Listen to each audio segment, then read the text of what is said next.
Hello friends. Hi friends. టూరిస్టులు అడవి adventure కోసం వెళ్ళారు. ఇద్దరు అమ్మాయిలు. ఆ అడవిలో అసలు ఏం జరిగింది తెలియాలంటే watch it video, no skipped. మొత్తం తిరిగి చూశారు. నైట్ అయ్యింది. తిరిగి వెళ్ళిపోదాం అంది లక్ష్మి. వెళదాం, ఉండు, గంటలో వెళ్ళిపోవచ్చు అంది దివ్య. వీడియోస్ తీస్తున్నారు ఆ ఇద్దరు. అంతలో నైట్ అయిపోయింది. ఎటు చూసినా దారి కనిపించలేదు. చేసేది ఏమీ లేక ఆ రాత్రి అక్కడే ఉన్నారు. తెల్లవారింది. దారి కనిపించలేదు. అడవి మొత్తం తిరిగి చూశారు. దారి ఎక్కడా కనిపించలేదు. అడవిలో ఎవరు కనిపించినట్లు లేదు. కట్టెలు కొట్టుకుంటూ కొద్ది దూరంలో వృద్ధుడు కనిపించాడు. ఆ తాతయ్యను దారి అడిగారు ఆ దివ్య, లక్ష్మి. మీరు ఇక్కడకు ఎందుకు వచ్చారు అమ్మా? ఇది భయంకరమైన అడవి ప్రాంతం. ఈ ప్రాంతంలో మీరు తిరగటం మంచిది కాదు అన్నాడు ఆ వృద్ధ మల్లయ్య. మేము అడవిని చూడటానికి వచ్చాం తాతయ్య. మాకు చాలా భయమేస్తుంది. మేము ఇక్కడి నుంచి ఎలాగైనా సరే ఈ అడవి నుంచి బయటపడాలి. ఎలాగైనా మాకు హెల్ప్ చేయండి తాతయ్య, సహాయం చేయండి అని చెప్పి దివ్య, లక్ష్మి ఆ వృద్ధ మల్లయ్యను పదే పదేగా అడగటం మొదలుపెట్టారు. సరేనమ్మా, కట్టెలు ఇంటి దగ్గర పెట్టి మిమ్ములను తీసుకుని వెళ్ళి నేను మెయిన్ రోడ్లో వదిలేస్తాను, వెళ్ళిపోదురు గాని రండి అని చెప్పి వృద్ధ మల్లయ్య తన ఇంటికి తీసుకుని వెళ్ళాడు.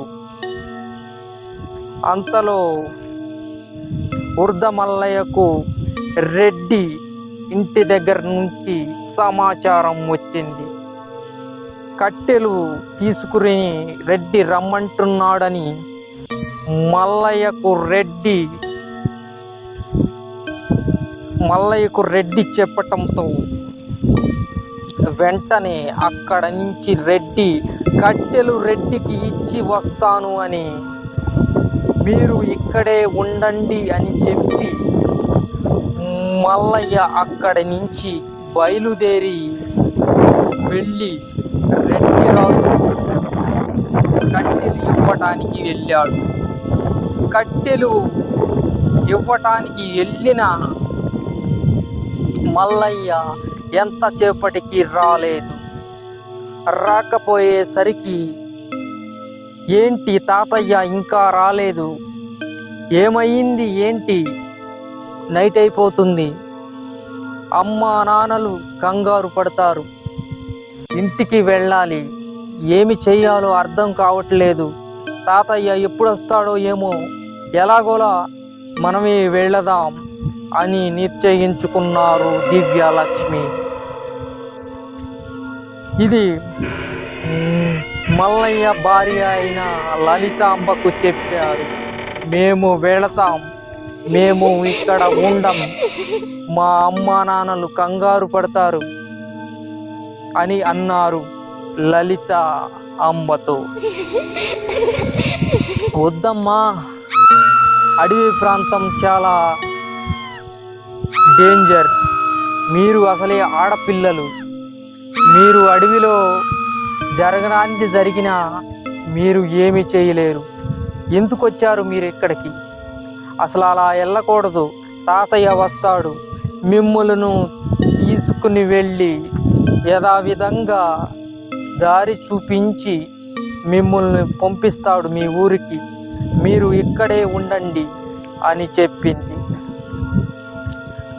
మేము ఇక్కడ ఉన్నాం, మేము వెళ్ళిపోతాం అని పదే పదేగా అంటున్నారు. లలితాంబ ఎంత చెప్పినా సరే వినటం లేదు. లక్ష్మీ దివ్య, సరేనమ్మా మీ ఇష్టం, నేను చెప్పా అంది లలితాంబ. సరే దారి చెప్పండి మా అమ్మ, మేము వెళ్ళిపోతాం అంది. సరేనమ్మా అని చెప్పి దారి చెప్పింది మా అమ్మ.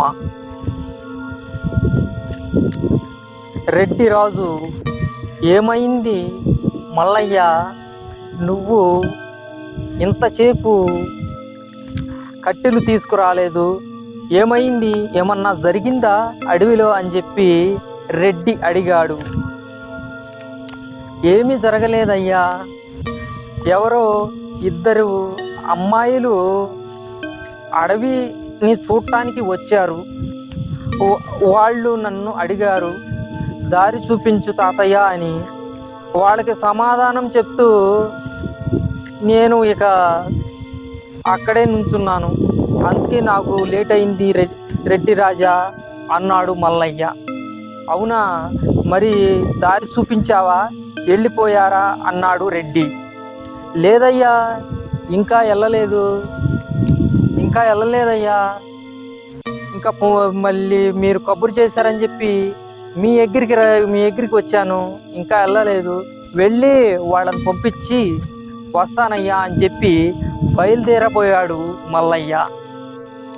రెడ్డి, ఆగు మల్లయ్య, కట్టెలు ఇక్కడ కాదు ఇచ్చేది, పక్క ఊరిలో ఉన్న మన కొట్లో ఇచ్చేసి రా మల్లయ్య, అక్కడ అర్జెంట్ అంట, ఈ కట్టెలు వాళ్ళకి కావాలంట కబురు చేశారు మల్లయ్య.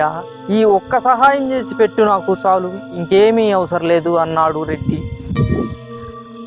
మల్లయ్య, నేను తిరిగి వెళ్ళాలయ్యా, ఇంటికాడ ఆడపిల్లలు ఉన్నారు, వాళ్ళని పంపించి నేను వస్తానయ్యా అని అన్నాడు మల్లయ్య. కాదయ్యా, నాకు ఈ ఒక్క సహాయం చేసి పెట్టని చెప్పి మల్లయ్యను బతిమలాడసాగాడు రెడ్డి. మల్లయ్యను ఎలాగోలా పంపించాడు పక్క ఊరికి. మల్లయ్య ఇంటికి వచ్చాడు రెడ్డి. అతని అనుచరులతో వచ్చాడు. అతని అనుచరులతో వచ్చి ఇల్లు అడిగాడు లలితాంబను. ఇద్దరు అమ్మాయిలు ఉన్నారంట కదా, మీ దగ్గర ఉన్నారా అని చెప్పి అడిగాడు. ఏమోనయ్యా, వెళ్ళిపోయారు అని అంది రెడ్డి మీద అనుమానంతో. నువ్వు చెప్తావా లేదా అని లలితాంబను చిత్రహింసలు పెట్టి ఎన్ని రకాలుగా చేసినా సరే వాళ్ళు ఎటుగా వెళ్ళారో అనే విషయాన్ని మాత్రం లలితాంబ చెప్పలేదు.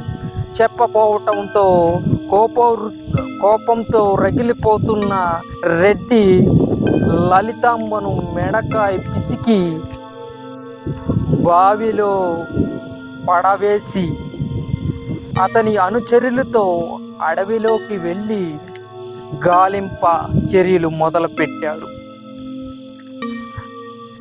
నడవలేక లక్ష్మీ దివ్యాలు నడవలేక ఓ చెట్టు కింద కూర్చుని ఉన్నారు. అది గమనించిన అనుచరులు రెడ్డిరాజుకు సమాచారం అందించారు. రెడ్డిరాజు వాళ్ళను చూసి చిత్రహింసలు పెట్టి రేప్ చేసి నానా రకాలుగా చేసి చెట్టుకు ఉరివేసి వాళ్ళను దారుణంగా చంపి ఆ చెట్టు కిందే వాళ్ళను గొయ్య తీసి పాతిపెట్టి అక్కడి నుంచి రెడ్డిరాజు వెళ్ళిపోయాడు. మల్లయ్యకు ఈ సంఘటనలు ఏవి కూడా తెలియదు. యథావిధంగా ఇంటికి వచ్చాడు.